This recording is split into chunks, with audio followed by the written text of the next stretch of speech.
Gujarat's #1 engineering university, Sankalchand Patel University, 9642706257. Hi hello నమస్తే welcome back to iDream media. ఈరోజు మనతో ఉన్నారు high court advocate and immigration consultant అయిన మన ఫేవరెట్ లాయర్ అయిన పృథ్వీ గారు. ముఖ్యంగా సార్తో ఈరోజు H1B గురించి మాట్లాడదాం. నమస్తే సార్. పృథ్వీ గారు, మీరు వచ్చారంటే మన ఆడియన్స్ అందరూ H1B గురించి అప్డేట్స్ ఏంటి, ట్రంప్ వచ్చాడు అప్డేట్స్ ఏంటి అని అడుగుతూనే ఉంటారు. కామెంట్ సెక్షన్లో వేల కొద్ది కామెంట్స్.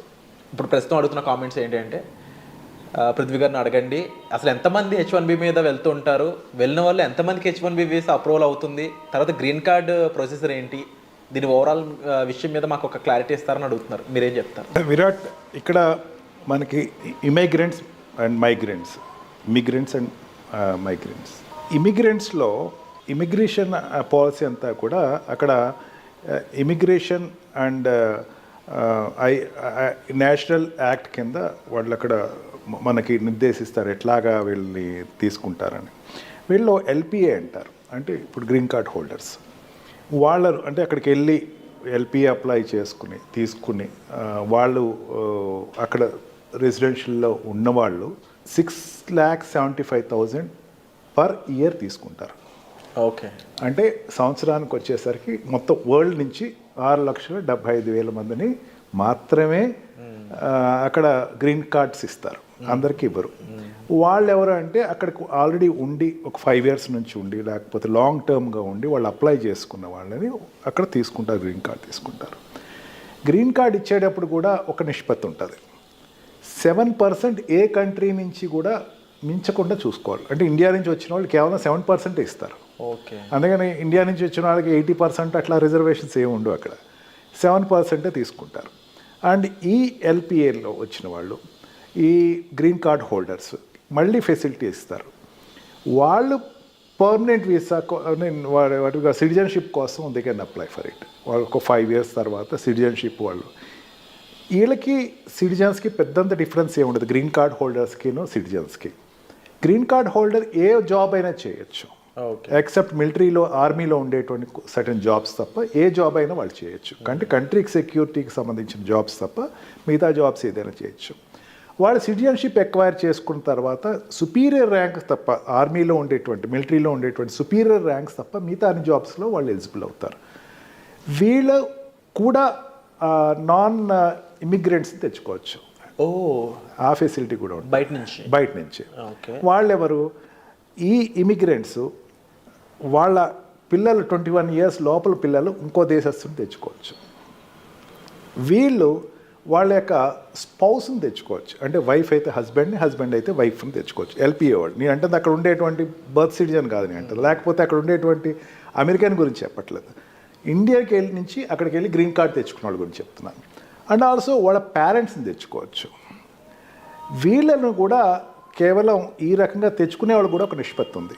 కేవలం వాళ్ళు 4,80,000 మాత్రమే తెచ్చుకునే అవకాశం ఉంటుంది. 4,26,000, 4,30,000 దానికి ఒక లెక్క ఉంటుంది.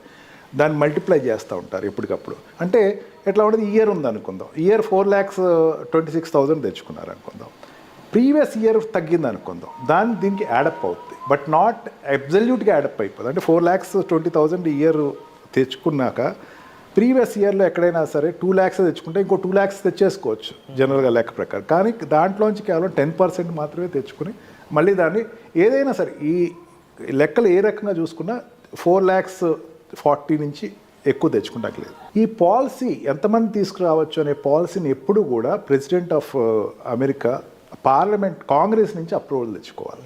అంత ఈజీగా దీన్ని పెంచడం కానీ తగ్గించడం కానీ జరుగుతుంది. అండ్ సెకండ్ కేడర్, వీళ్ళు అక్కడ ఉండేటువంటి LPR అంటే అక్కడ ఉండేటువంటి permanent resident what we call green card holder brothers, సిస్టర్స్ని తెచ్చుకోవచ్చు. ఓకే, వాళ్ళని తెచ్చుకుంటానికి కూడా వాళ్ళకి పాసిబిలిటీ ఉంటుంది. అంతేకాకుండా వాళ్ళ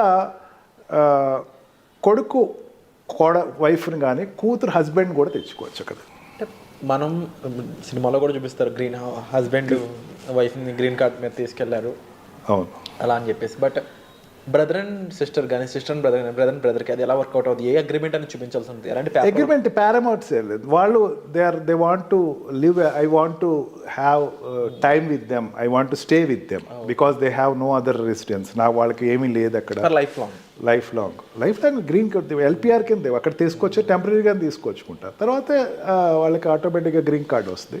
బట్ దే కెన్ బ్రింగ్, వాళ్ళు కూడా తెచ్చుకోవచ్చు. అంటే కాకపోతే ఇక్కడ ఉన్న స్థితిలో ఉన్న వాళ్ళకి ఏం పర్మిట్ చేయరు. కాకపోతే ఏంటంటే వాళ్ళకి మేము తప్ప ఎవరు లేరు అని చెప్పేసి చూపించాల్సి వస్తుంది. అదేవిధంగా ఓల్డ్ ఏజ్ పేరెంట్స్ వాళ్ళ పిల్లల్ని తెచ్చుకోవచ్చు. ఓకే, ఈ పారామీటర్స్ వీళ్ళ వరకు అలౌ చేస్తారు. వీళ్ళ వరకు ఈవెన్ అక్కడ ఉండేటువంటి సిటిజనే కాదు, ఈవెన్ గ్రీన్ కార్డ్ హోల్డర్ కూడా వాళ్ళు తెచ్చుకోవచ్చు. ఈ రకంగా తీసుకొచ్చే వాళ్ళకి కేవలం 4,40,000 4,26,000 వరకు మాత్రమే తెచ్చుకోవడానికి అవకాశం ఉంటుంది. And also 7% ratio. 7% అనేది యూనివర్సలిక్ రేషియో. అందుకే అక్కడ గ్రీన్ కార్డ్కి వెళ్ళేటప్పుడు లాట్ సిస్టమ్ తీస్తారు. 7% అన్నప్పుడు ఏమవుతుంది, ఈ 6 lakh ఫర్ ఎగ్జాంపుల్ గ్రీన్ కార్డులోకి అప్లై చేసిన వాళ్ళు ఉందాం, 6,75,000 తెచ్చుకోవాలనుకుందాం అండి. 6,07,000 తెచ్చుకునేటప్పుడు ఏముంది అంటే అక్కడ ఉండేటువంటి పర్మనెంట్ రెసిడెంట్కి అప్లై చేసుకునేవాళ్ళు, ఈ జాబ్ రీచ్ వెళ్ళిన వాళ్ళు, H1B వీసా మీద వెళ్ళిన వాళ్ళు, లేకపోతే L1 వీసా మీద వెళ్ళిన వాళ్ళు అక్కడ ఉండిపోయి వాళ్ళు వీసాలు అప్లై చేసేటప్పుడు గ్రీన్ కార్డ్ 5 years తర్వాత అప్లై చేస్తారు. వాళ్ళు అక్కడ పర్మనెంట్గా 5 years కంటిన్యూగా ఉన్నవాళ్ళు అప్లై చేస్తారు. ఈ అప్లై చేసిన వాళ్ళకి లాట్ సిస్టమ్ పెడతారు.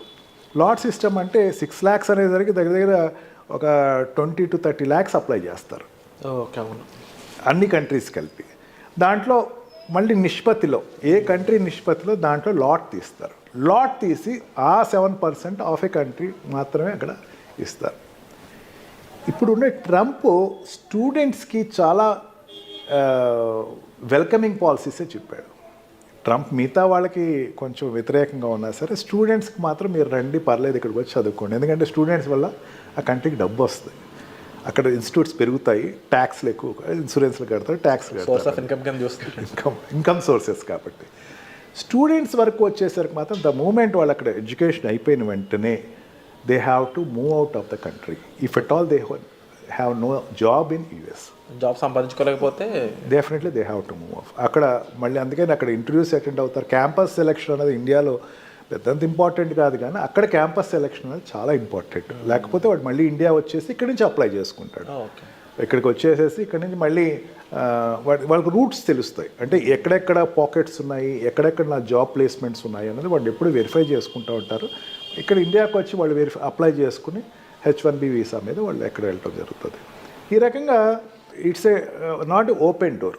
అందరికీ వచ్చేసేసేయండి, ఎంతమంది పడితే అంతమంది లక్షలు వచ్చేసేసేయండి అని చెప్పడానికి ఏం లేదు. There is a certain particular number which is in entry and exit from the country. 100% sir. And ముఖ్యంగా మీరు చెప్పిన వాటిలో ఇప్పటివరకు ఇంతమంది మాత్రమే స్కోప్ ఉందా, అందులో కూడా మళ్ళీ కంట్రీ ఓవరాల్ పర్సంటేజ్ మీద 7%ఏనా అనే విషయాలు కానీ, లేకపోతే నాకు ఇప్పటివరకు టు బీ ఫ్రాంక్ ఈ రిలేషన్షిప్ గ్రీన్ కార్డ్ ఉన్న వాళ్ళు ఎవరైనా తీసుకెళ్తున్నారంటే ఓన్లీ హస్బెండ్ అండ్ వైఫ్ ఈ కాన్సెప్ట్ విన్నాను తప్ప పేరెంట్స్ని కానీ బ్రదర్స్ అండ్ సిస్టర్స్ని కానీ అండ్ వీళ్ళు తీసుకెళ్ళొచ్చి వీళ్ళకి ఎవరు లేని సిచ్యువేషన్స్లో అనేది ఇలాంటి కొత్త పాయింట్స్ అన్ని కూడా మా ముందుకు తీసుకొచ్చినందుకు thank you so much sir. Thank you. And H1Bకి సంబంధించినటువంటి డీటెయిల్స్ మీరు కావాలనుకున్నా సరే మీరు డిస్ప్లే అవుతున్న నెంబర్స్ కాల్ చేసి సార్ని మీట్ అవ్వచ్చు. Thank you so much.